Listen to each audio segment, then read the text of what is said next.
We have this video in showing destruction of Russian armored personnel carriers by Ukrainian troops. And now a senior U.S. defense official says Russians are facing some logistical challenges. You spelled out what some of them are, lack of fuel. What might some of the other challenges be?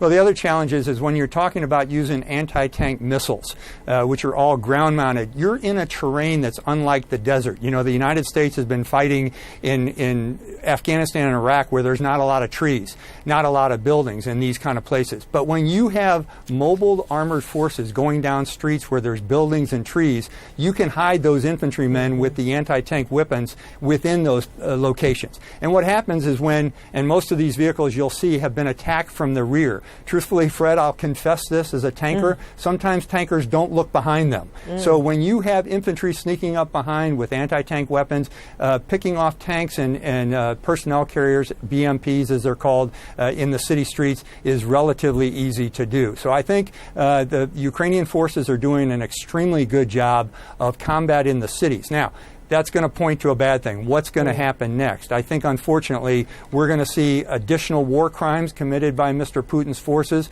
a lot of artillery, perhaps aerial advances, but Ukrainian forces have also done very good in their air defense. So, again, it goes back to the point is Mr. Putin did not know what he was getting into with this, and his generals, in my view, were incompetent in terms of the way they planned this operation.